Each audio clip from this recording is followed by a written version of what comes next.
Chers élèves de la 6e année de l'enseignement primaire, bonjour. Aujourd'hui, on va étudier l'unité numéro 6 qui sera consacrée à l'évaluation et la consolidation de toutes les connaissances vécues en cette année. Cette unité est divisée en 4 semaines. Pendant la première semaine, on va évaluer l'unité 2 et 3. Pour la deuxième semaine, la consolidation des unités 2 et 3. Troisième semaine, évaluation des unités 4 et 5. Et pour la quatrième semaine, la consolidation des unités 4 et 5.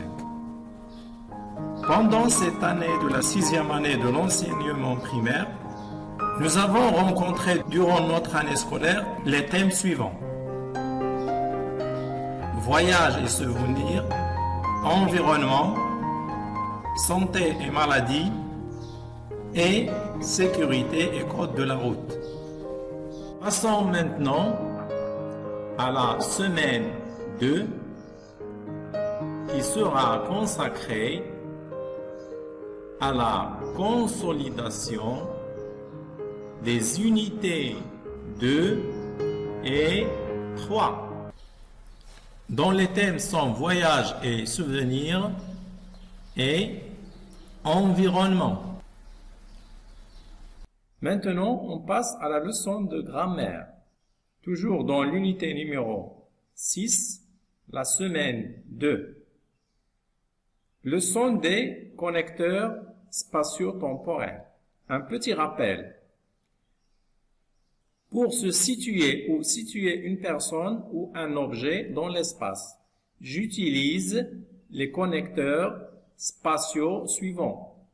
Devant, près, à côté, derrière, dans, sur, sous, ici, dehors, à droite, à gauche, en bas, en haut, au-dessus de, au-dessous de, en face de, au milieu de, et bien sûr d'autres.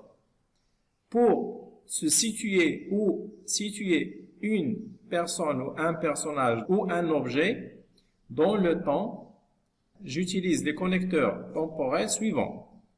Maintenant, aujourd'hui, hier, demain, le mois prochain, la semaine prochaine, la semaine dernière, l'année prochaine, quand, pendant que, lorsque, après que, et bien sûr d'autres. Maintenant, essayons de compléter par des indicateurs de lieu et des indicateurs de temps. Je retiens, complète à l'aide de les indicateurs de lieu, l'espace, les connecteurs spatio-temporels, le temps, les indicateurs de temps. Pour se situer dans, ou bien pour situer quelque chose dans le temps et bien sûr dans l'espace, on utilise ce qu'on appelle les connecteurs spatio-temporels. Les connecteurs spatio-temporels, ça veut dire les connecteurs de l'espace ou bien du lieu et les connecteurs du temps. Il y a deux types de connecteurs ou d'indicateurs spatio-temporels. Il y a les indicateurs de lieu tels que dans, sur, sous, en bas, en haut, devant, en face et d'autres. Et les indicateurs de temps tels que quand, avant, après, aujourd'hui, demain et d'autres. Bien sûr, revoir le rappel précédent. Essayons maintenant avec ce petit exercice. Classe les connecteurs dans le tableau ci-dessous. Tout à coup, à droite, la semaine prochaine, ici, d'abord, en bas. Donc, vous avez ici un tableau avec deux colonnes, deux grandes colonnes, connecteurs spatiaux, connecteurs temporels, et bien sûr, avec les indications adverbe, location adverbiale, groupe nominal.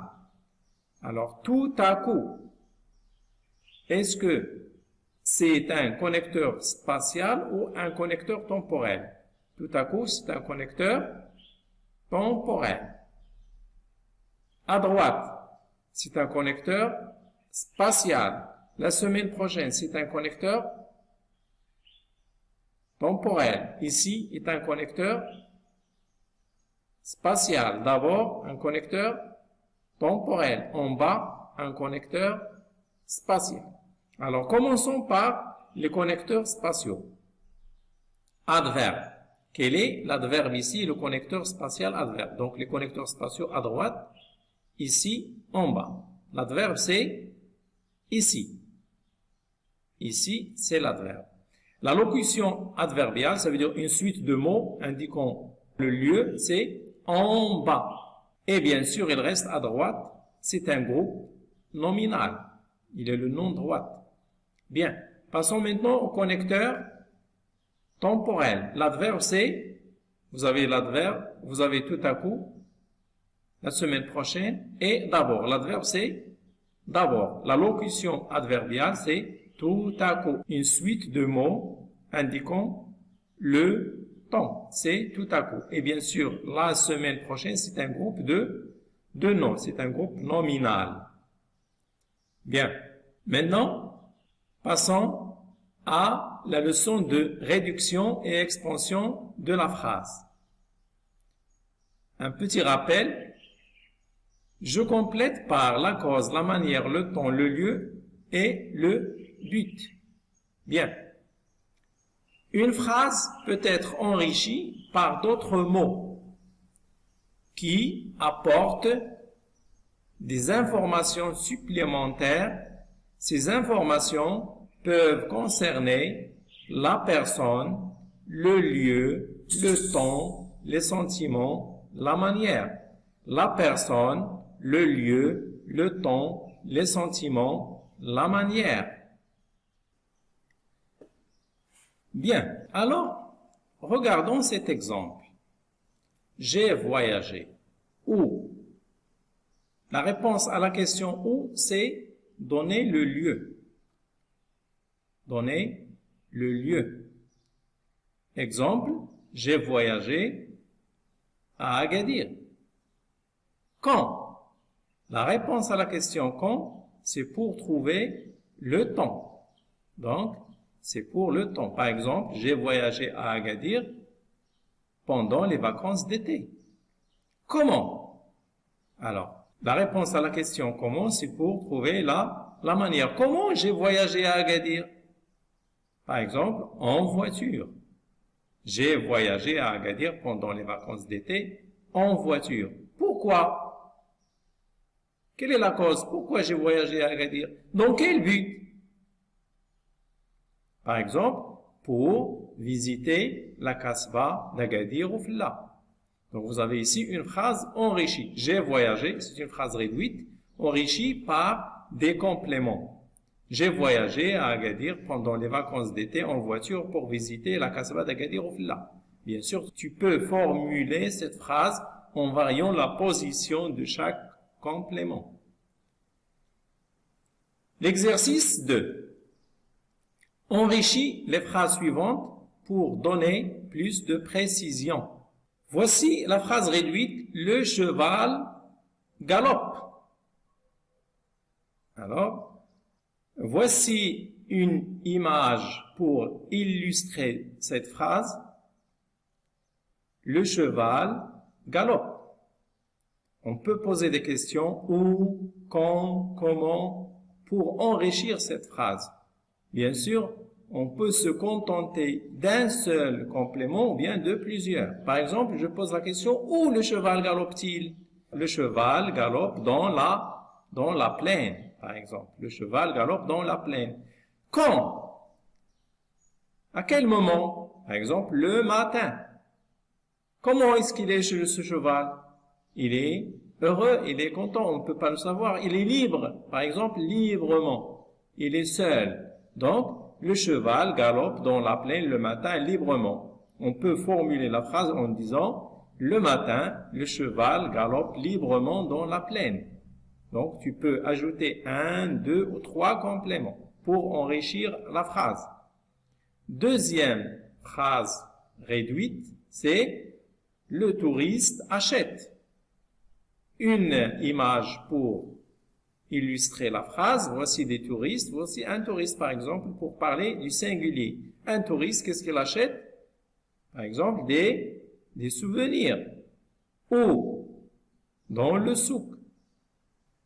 À quel temps? le matin, l'après-midi, par exemple. Comment il est? Est-ce qu'il est heureux, content? Tu peux poser cette question. Comment est-ce qu'il achète? Est-ce qu'il achète rapidement ou bien en marchandant? Donc, on peut formuler la phrase en disant « L'après-midi, le touriste achète des souvenirs dans le souk. » Bien, passons maintenant à la troisième leçon de grammaire toujours. La comparaison. Je complète la carte mentale suivante. C'est quoi la comparaison? Qu'est-ce que je fais avec la comparaison? La comparaison sert à comparer un ou plusieurs éléments avec un ou plusieurs autres.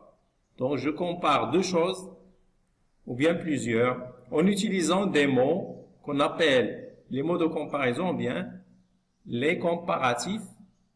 Il y a trois types. Les comparatifs de supériorité, on utilise plus que et moins que pour les comparatifs d'infériorité, moins que. Et il y a les comparatifs d'égalité. Pour l'égalité, on utilise de, aussi que et autant de que. De l'autre côté, il y a aussi des mots de comparaison qu'on appelle les superlatifs. On utilise les mêmes, mais les mêmes que la supériorité et l'infériorité, mais sans que. Il n'y a pas de que, mais on ajoute l'article définit le ou bien la ou bien les. Par exemple, pour les superlatifs de supériorité, on utilise le plus ou bien la plus ou bien pour le pluriel les plus. Pour la supériorité aussi, on utilise la meilleure, le meilleur, la meilleure et les meilleurs. Attention, pour le féminin, on ajoute E. Et bien sûr, pour les superlatifs d'infériorité, on utilise le moins, la moins, les moins. Bien, utilisons ces mots de comparaison pour répondre à cet exercice. Complète par le comparatif ou le superlatif convenable. Première phrase. L'été est saison de vacances. Donc, l'été est une saison. Comme vous savez, il y a 4 saisons. Nous sommes au printemps. Après le printemps, c'est l'été. Après l'été, c'est l'automne. Et après l'automne, c'est l'hiver. Vous avez ici 4 saisons. Parmi ces 4 saisons, il y a une saison de vacances qui est convenable aux vacances. Par exemple, pour aller à la plage. Quelle est la meilleure saison de vacances?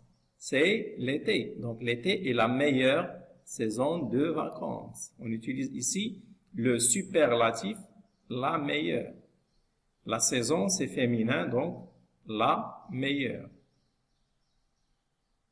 Deuxième phrase, vous avez la campagne est bruyante, la ville. Donc, la campagne et la ville. On compare deux éléments, la campagne et la ville. Donc, vous avez ici, on utilise le comparatif avec que. Ici, bruyante, c'est l'adjectif qui vient du nom bruit. Oui, où est-ce qu'il y a beaucoup de bruit? La campagne ou la ville? C'est la ville. À la campagne, il n'y a pas de bruit. Il y a le calme. Par contre, en ville, il y a beaucoup de bruit. Il y a beaucoup de vacarme. Donc, la campagne est moins bruyante que la ville. Bien. Troisième phrase. Au printemps. Regardez cette image, c'est le printemps. La nature est verdoyante en été. Regardez, cette nature, elle est verte. Ici, c'est une image. En été, la nature n'est pas aussi verte que le printemps ici.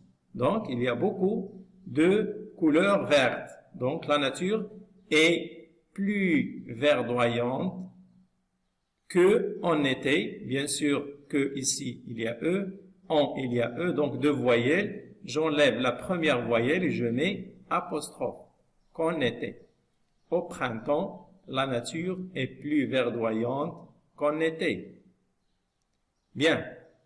Passons maintenant à la leçon numéro 4, l'adjectif qualificatif.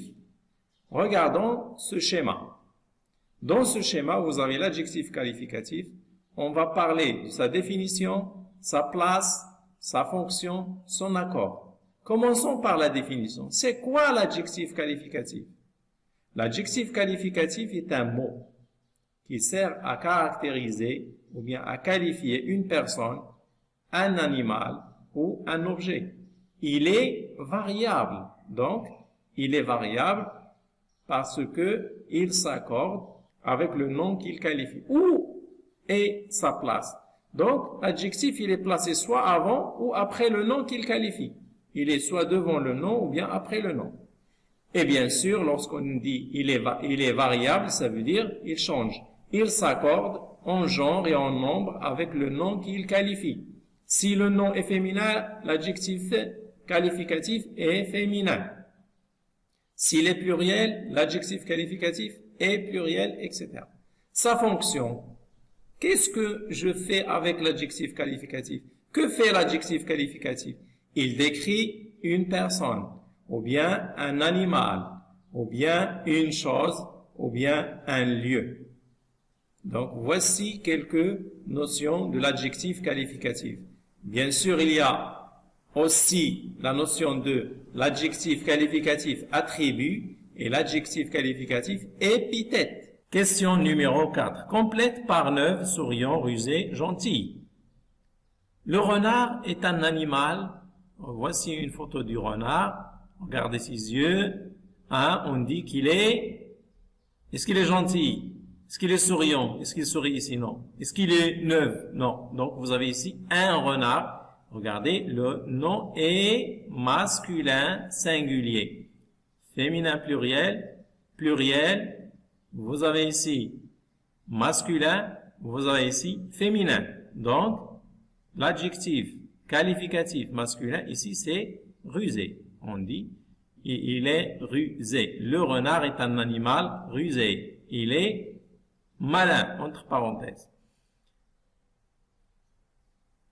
Rusé ici est un adjectif épithète. Il est placé juste à côté du nom qu'il qualifie. Donc ici, l'adjectif qualificatif épithète. Bien, deuxième phrase. Au bureau de tourisme, les employés sont. Donc on parle d'un adjectif pluriel. Bien. Voici une image, voici une photo dans un bureau de tourisme. Vous avez ici une employée, regardez, elle est souriante, féminin. Mais ici, vous avez pluriel. Donc, ils sont souriants. Les employés sont souriants.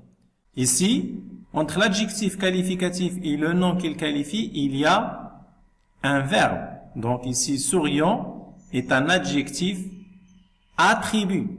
Troisième phrase. Les chaussures font souvent mal aux pieds. Quelles chaussures font souvent mal aux pieds?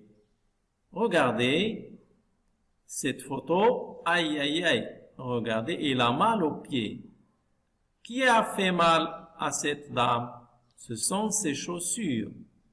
Alors, comment sont ces chaussures? Ils sont neuves. Vous avez l'adjectif féminin pluriel, neuve. Les chaussures neuves font souvent mal aux pieds. Ici, l'adjectif neuve est un adjectif épithète. Il est placé à côté du nom qu'il qualifie. Quatrième phrase. Ma nouvelle voisine est très... Vous avez ici deux voisines. Regardez le visage de cette dame. Elle semble qu'elle est heureuse. Donc, il a trouvé une personne aussi heureuse. Donc, ils sont gentils. Donc, ma nouvelle voisine est très gentille. C'est une voisine. C'est un nom féminin, singulier, gentil, adjectif, qualificatif, féminin, singulier. L'adjectif gentil est un adjectif qualificatif attribut parce qu'il y a le verbe être entre l'adjectif et le nom. Bien. J'espère que tu as bien compris. Revois la vidéo et essaye de noter les idées.